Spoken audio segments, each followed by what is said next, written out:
सुप्रभातम, स्वागत है आपका हमारे इस विशेष कार्यक्रम में जिसमें हम आपके लिए लेकर आते हैं भारतीय ज्ञान परंपरा, जीवन के लिए उपयोगी योग, स्वस्थ जीवन शैली का महत्व और आपको बताते हैं बेहतर स्वास्थ्य पाने के प्रभावशाली उपाय।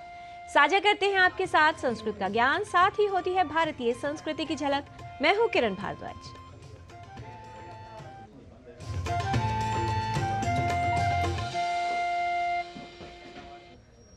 समय के संग जो चले बनते उनके काम, कद्र समय की कीजिए, समय बड़ा बलवान। जीवन में कुछ बनना है तो कीजिए समय का सम्मान। समय का सम्मान, पहचान और ज्ञान आवश्यक है। आइए देख लेते हैं इसके लिए आज का पंचांग। आज का पंचांग युगाब्द 5125, विक्रमी संवत 2080, शक संवत 1945, उत्तरायण, फाल्गुन मास, कृष्ण पक्ष, द्वितीया तिथि, सोमवार, उत्तरा फाल्गुनी नक्षत्र। आज का दिन सभी के लिए मंगलमय हो। योग जीवन का आधार है, शक्ति है। योग चंचल मन को स्थिर करता है, जीवन को बनाता है संतुलित और विचारों को करता है सशक्त, क्योंकि सशक्त विचार, सकारात्मक विचार और पॉजिटिव थॉट्स यानी सुविचार हमारे जीवन की ऊर्जा है। तो आइए इस ऊर्जा के संचार को और भी बढ़ाते हैं और देख लेते हैं आज का सुविचार। पृष्ठात् पृथिव्या अहमन्तरिक्षमारुहमन्तरिक्षात् दिव्यमारुहम् दिवो नाकस्य पृष्ठात् स्वज्योतिरगामहम्। पृथ्वी से उपमित आरंभिक भौतिक स्थिति से ऊपर उठता हुआ अंतरिक्ष व द्यौरूप मानसिक व आध्यात्मिक स्थितियों को प्राप्त करता हुआ मैं अंततः योग के द्वारा स्वर्ग स्वरूप अतुल्य आनंद से प्रकाशित हो उठता हूं।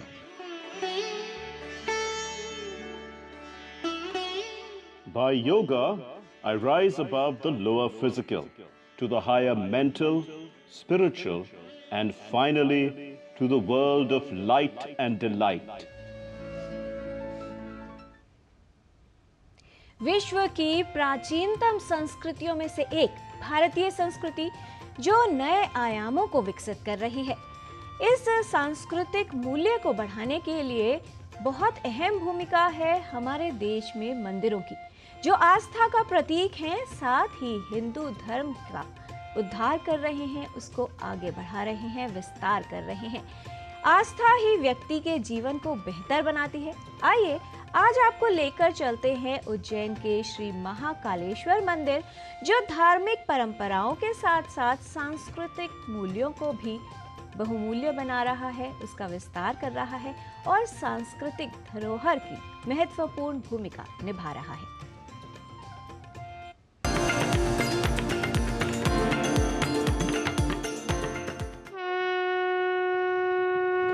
भारत अपनी संस्कृति और सभ्यता के लिए विश्व भर में प्रसिद्ध है, जिसमें भारतीय ज्ञान परंपरा में मंदिरों का भी विशेष महत्व है।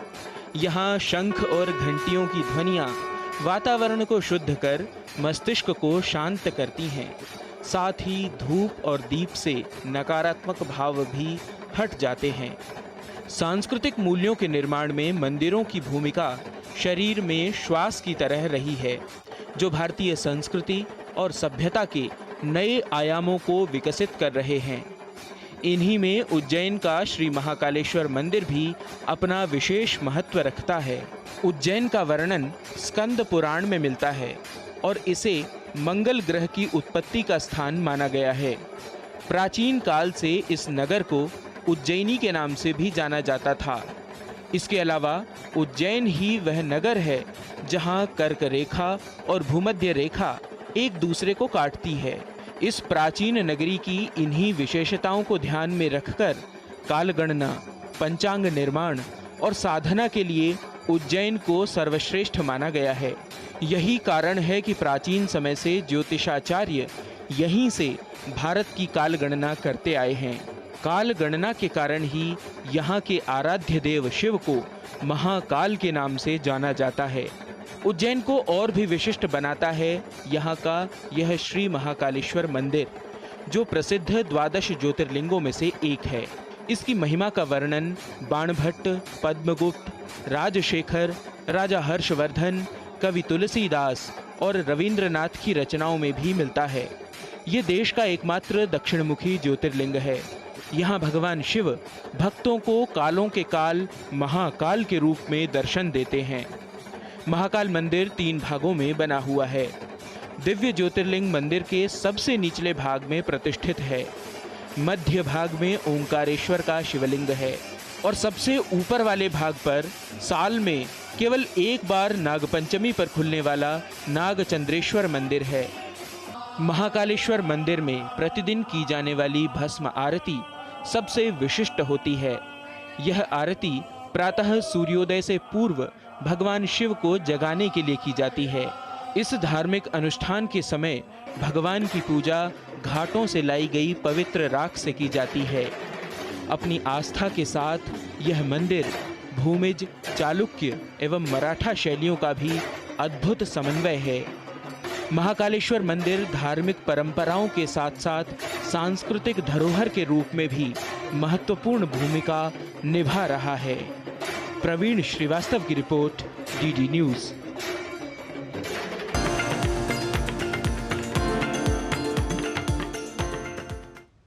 प्रार्थना, आस्था ये हमारे व्यक्तित्व को सशक्त बनाते हैं, विचारों को सुदृढ़ करते हैं और जीवन की गुणवत्ता को बढ़ाते हैं। ठीक उसी तरह से स्वास्थ्य को बेहतर बनाए रखने के लिए हड्डियों का मजबूत होना आवश्यक है, क्योंकि हड्डियां हमारे शरीर को आकार देती हैं, उसको मजबूत बनाती हैं। हड्डियों और मांसपेशियों की सहायता से हम कोई गतिविधि कर पाते हैं। मेटाबॉलिक बोन डिजीज एक ऐसी समस्या है जिससे हड्डियां कमजोर होने लगती हैं, प्रभावित होती हैं और व्यक्ति में कई अन्य समस्याएं उत्पन्न हो जाती हैं।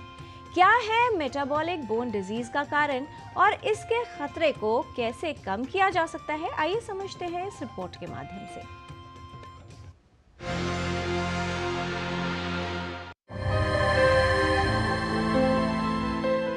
मेटाबॉलिक बोन डिजीज विकारों का एक समूह है जो हड्डियों की ताकत को प्रभावित करता है। खनिज जैसे कैल्शियम, फास्फोरस या विटामिन डी का असंतुलन हड्डी के द्रव्यमान, विकास और टर्नओवर यानी हड्डी के नए ऊतकों को बनने में बाधा डालता है। हड्डी कोशिका गतिविधि को प्रभावित करने वाले कारक जैसे आनुवंशिक स्थितियां और विटामिन की कमी आमतौर पर खनिज असंतुलन का कारण बनते हैं, जिससे हड्डियां कमजोर होने लगती हैं। मेटाबॉलिक हड्डी रोग जन्मजात हो सकता है या फिर आने वाले जीवन में भी विकसित हो सकता है। मेटाबॉलिक बोन डिजीज़ेस जो होती हैं इसमें कई प्रकार की होती हैं। ज़्यादातर इसमें जो है वो calcium metabolism, phosphorus, vitamin D, protein metabolism भी, यूरिक एसिड, ये सारे इन्वॉल्व होते हैं।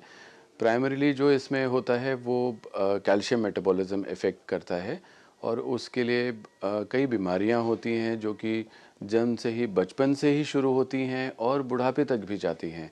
बचपन से अगर हम शुरू करें तो बच्चों में अगर विटामिन डी की कमी हो, कैल्शियम की कमी हो तो रिकेट्स नाम की बीमारी होती है, जो कि जिसमें कि विटामिन डी और कैल्शियम की कमी की वजह से हड्डियाँ, बहुत सारे सिम्टम्स आ जाते हैं बच्चों को, जैसे कि उनके जो स्कल की हड्डी होती है वो थोड़ी सॉफ्ट रहती है, माथा थोड़ा फूला रहता है, दांत निकलने डिलेड हो जाते हैं या गलत निकलते हैं, उनके कलाई की हड्डियाँ चौड़ी हो जाती हैं, घुटने टेढ़े हो जाते हैं, रीढ़ की हड्डियाँ भी टेढ़ी हो सकती हैं, उनके छाती में भी बोन्स की बनावट अलग बन सकती है, पेट थोड़ा सा निकला हुआ होता है। ये सारे सिम्टम्स हैं जो कि रिकेट्स की वजह से होते हैं। कई कारक हैं जो मेटाबॉलिक बोन डिजीज के खतरे को बढ़ाते हैं। बढ़ती उम्र, धूम्रपान करना, प्रारंभिक रजोनिवृत्ति, विटामिन डी व अन्य खनिजों की कमी, स्तन या प्रोस्टेट कैंसर के लिए हार्मोन थेरेपी लेना, कुछ दवाओं का लंबे समय तक प्रयोग करना, ऑस्टियोपोरोसिस का पारिवारिक इतिहास और व्यायाम न करना, इन सभी कारकों से मेटाबॉलिक बोन डिजीज का खतरा बढ़ जाता है। पूरे मेटाबॉलिज्म को करेक्ट किया जाता है विटामिन डी देकर, कैल्शियम देकर, और जब वो करेक्ट हो जाता है, अगर कुछ टेढ़ापन परमानेंटली आ गया है तो उसको ऑपरेशन करके उन हड्डियों को सीधा भी किया जा सकता है। यही चीज़ जैसे जैसे उम्र बढ़ती है, यंग एडल्ट्स में भी इन्हीं वजह से ही एक बीमारी होती है जिसको कि हम ऑस्टियोमलेशिया बोलते हैं, और हड्डियां सॉफ्ट हो जाती हैं, उनमें भी टेढ़ापन आ सकता है और टूट भी सकती हैं। और जैसे जैसे उम्र बढ़ती है उसको एक और बीमारी होती है जिसको हम ऑस्टियोपोरोसिस बोलते हैं, जिसमें कि हड्डियां कमज़ोर हो जाती हैं। हड्डियों में पर्याप्त खनिज न होने पर वो धीरे धीरे कमजोर होने लगती हैं या क्षतिग्रस्त हो जाती हैं, जिससे चयापचय संबंधी हड्डी रोग हो सकते हैं। खनिज हेमियोस्टेसिस को प्रभावित कर सकते हैं, जिससे शरीर ये सुनिश्चित करता है कि कैल्शियम, विटामिन डी और फास्फोरस की मात्रा सही है। हड्डियां इन खनिजों को संग्रहित करती हैं, पुनर्निर्माण और विकास के लिए इनका उपयोग करती हैं। बहुत ज़रूरी है कि गर्भावस्था के समय से ही जो महिला है उनको विटामिन डी और कैल्शियम दिया जाए, और जब डिलीवरी होने के बाद भी बच्चों को भी आजकल ड्रॉप्स दिए जाते हैं विटामिन डी के, जिससे कि ये शुरू की जो रिकेट्स की प्रॉब्लम है वो ना हो। और यंग एडल्ट्स में भी और आगे जाके एडल्ट्स में भी इट इज़ वेरी इम्पॉर्टेंट, बहुत ज़रूरी है कि विटामिन डी और कैल्शियम और प्रोटीन्स ये सही मात्रा में पहुंचते रहें और एक्सरसाइज करते रहें ताकि बोन्स स्ट्रांग रहें और आगे जाके ये प्रॉब्लम ना रहे। विटामिन डी का जो हमारे शरीर में काम होता है वो होता है कि कैल्शियम को शरीर के अंदर एब्जॉर्ब करना। प्राकृतिक रूप में ये विटामिन डी हमारी स्किन बनाती है, हमारी चमड़ी बनाती है धूप से। अगर वो धूप का एक्सपोजर नहीं होता है तो फिर वो विटामिन डी नहीं बनता है शरीर में, तो और उसकी कमी हो जाती है। तो फिर हम चाहे जितना भी कैल्शियम खा लें खाने में, वो एब्जॉर्ब नहीं होता है या कम एब्जॉर्ब होता है, और धीरे धीरे करके हड्डियां भी कमज़ोर हो जाती हैं। इसलिए बहुत ज़रूरी है कि विटामिन डी की जांच करें, धूप का एक्सपोजर सही प्रकार से हो, ताकि प्राकृतिक रूप से भी अगर विटामिन डी बन जाए, और अगर कम निकलता है तो हम विटामिन डी सप्लीमेंट्स ले सकते हैं। यदि ये गतिविधि ठीक से ना हो तो हड्डियां धीरे धीरे कमजोर होने लगती हैं, जिससे हड्डी टूटने व अन्य समस्याएं होने की संभावना बढ़ जाती है। कुछ सावधानियां और स्वस्थ जीवन शैली अपनाकर मेटाबॉलिक बोन डिजीज के खतरे से बचाव किया जा सकता है। किरण भारद्वाज, डीडी न्यूज। हड्डियों का घनत्व जितना बेहतर होगा, हड्डियां जितनी मजबूत होंगी, उतना ही कम खतरा होगा हड्डियों की बीमारियां होने का, फ्रैक्चर यानी हड्डी टूटने का। इसलिए हड्डियों को मजबूत बनाए रखें, क्योंकि कहा जाता है कि 25 की आयु तक व्यक्ति का अधिकतम बोन मास या हड्डियों का घनत्व बन जाता है। इसलिए शुरुआत से ही अपने आहार पर और शारीरिक श्रम यानी व्यायाम पर ध्यान देना आवश्यक है। योग किस तरह से इसमें सहायक हो सकता है ये भी आपको बताएंगे, लेकिन यहाँ पर रुकते हैं एक अल्प विराम के लिए। आप कहीं मत जाइएगा, देखते रहिए डीडी न्यूज।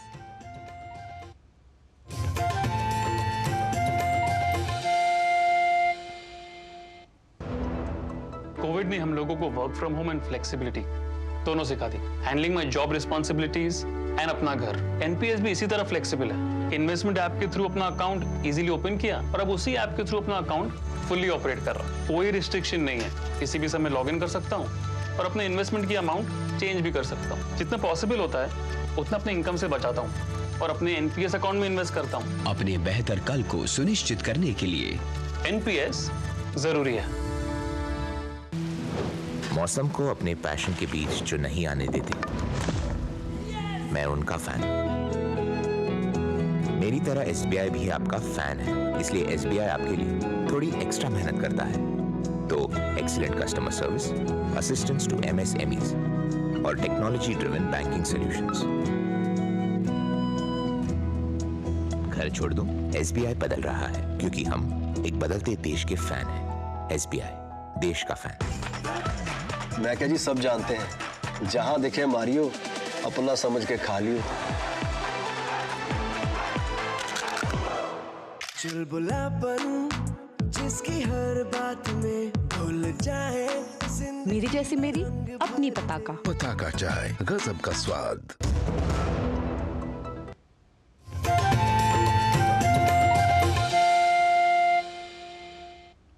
ब्रेक के बाद आपका स्वागत है।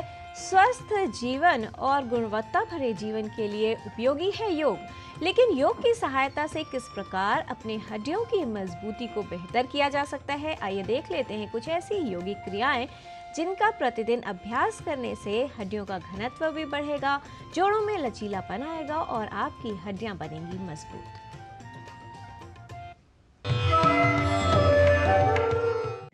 नमस्ते, मैं हूं आचार्य प्रतिष्ठा। हम स्वस्थ रहें और हमारी हड्डियां स्वस्थ रहें, ये बहुत महत्वपूर्ण है, क्योंकि अगर हमारी हड्डियां स्वस्थ नहीं रहेंगी तो हमारे शरीर का अस्वस्थ हो जाना तो स्वाभाविक है। जब हम हड्डियों की बात करते हैं तो नियमित रूप से हमें योगाभ्यास जरूर करना चाहिए, एक संतुलित आहार लेना चाहिए। लेकिन अगर आपके पास समय नहीं है और आपकी बोन्स इतनी भी मजबूत नहीं रही हैं कि आप पूरा का पूरा योगाभ्यास कर सकें, तो कम से कम एक ऐसा अभ्यास जो आज हम आपको बता रहे हैं वो आपको नियमित रूप से करना है। इसे थोड़ा सा समझ लीजिए, जितना अधिक ऑक्सीजन हम शरीर में लेंगे उतना हमारी बोन हेल्थ बेटर होगी, ये समझना जरूरी है। तो अगर आप ऐसे झुक करके रहते हैं, आप खुली हवा में सांस नहीं लेते, अपने चेस्ट को एक्सपैंड नहीं करते, तो आपकी बोन हेल्थ को स्वस्थ रखना, या अगर आप स्वस्थ भी हैं तो भी आपकी बोन हेल्थ बिगड़ती चली जाएगी। दिन में 2 बार इसका अभ्यास कर सकते हैं। आप इस तरह से कमर के बल लेट जाइए अपने मैट पर और एक हाथ को रख लीजिए अपने सीने पर, दूसरे हाथ को अपने पेट पर, और यहाँ पहले सांस भरना और पेट का फूल जाना देखिए इस प्रकार से, फिर सीने का फूल जाना, अब सांस छोड़ना और पहले पेट का कॉन्ट्रैक्ट होना, फिर सीने का कॉन्ट्रैक्ट होना, यानी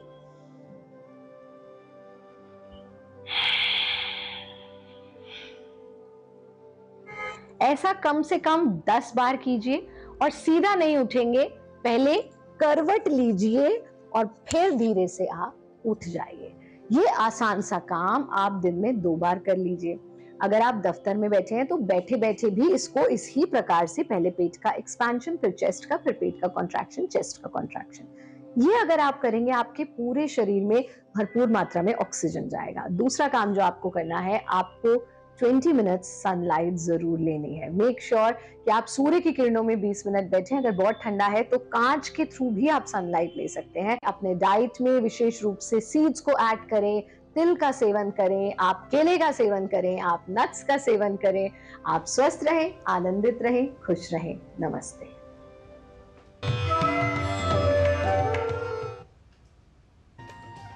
स्वयं को बेहतर बनाना सभी चाहते हैं। अगर जीवन में प्रगति करनी है तो आवश्यक है कि स्वयं पर सुधार किया जाए और समय समय पर कुछ बदलाव किया जाए। ठीक उसी तरह से अगर बात की जाए भाषा की या भाषिक प्रयोगों की, तो आवश्यक है कि उसमें शुद्धता हो।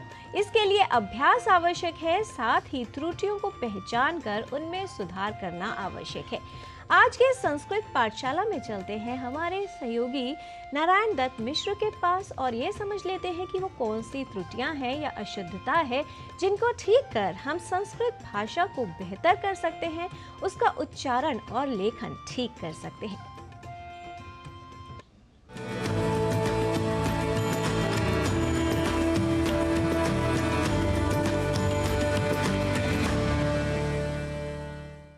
संस्कृत पाठशालायां समेषां पुनरपि स्वागतम्। अहम नारायण दत्त मिश्रः नमामि सर्वान्।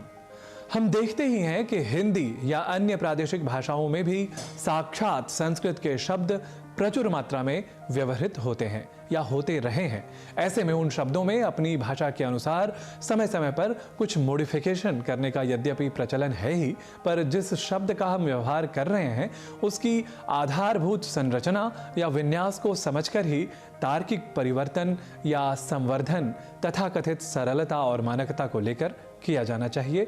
यह भी नीति नियंताओं और हम प्रयोक्ताओं को भी जरूर ध्यान में रखना चाहिए। इसी क्रम में कुछ उदाहरणों को देख लेते हैं। एक शब्द है महत्व, जिसे हम अक्सर महत्व यह लिख दिया करते हैं और बोलने में भी यह प्रतीति हो जाती है महत्व ऐसा।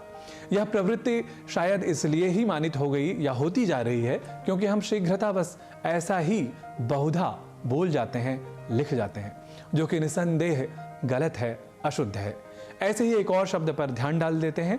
शब्द है सत्व, जिसे हम सत्व के रूप में लिख दिया करते हैं, जो कि अशुद्ध है। यह बताने की संभवतः तब आवश्यकता ही न हो जब हम त्व इस प्रत्यय के बारे में स्वयं ठीक से जानते और समझते हों।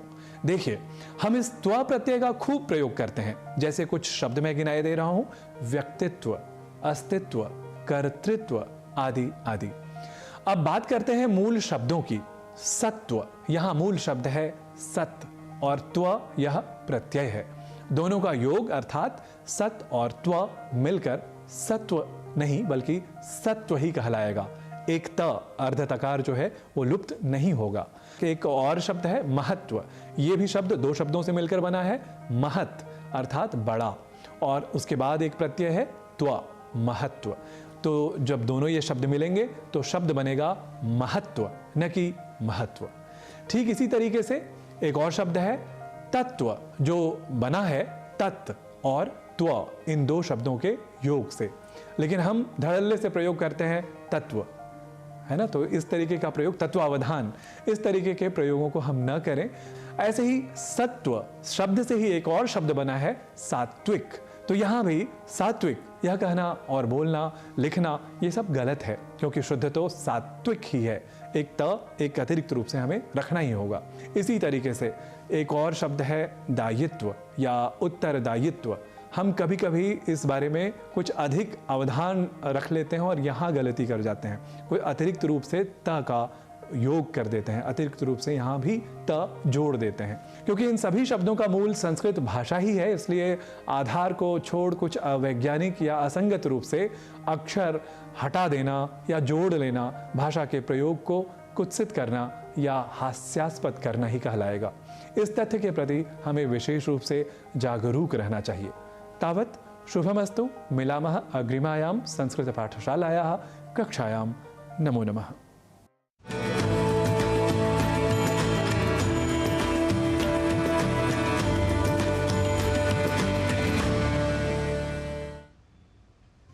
अभ्यास करने से कुशलता आती है, तो संस्कृत में कुशल होना है तो संस्कृत के उच्चारण और लेखन का अभ्यास करते रहिए।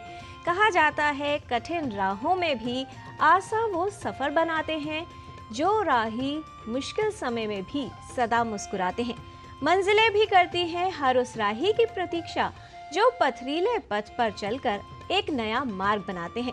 तो सबके जीवन में मुश्किलें, चुनौतियां अलग अलग हैं। अपनी चुनौतियों के अनुसार ही कैसे आपको आगे जीवन में बढ़ना है, उसकी प्रेरणा रखिए और प्रयत्न करते रहिए। आज के कार्यक्रम में फिलहाल इतना ही। हमारी पूरी टीम को दीजिए अनुमति। नमस्कार।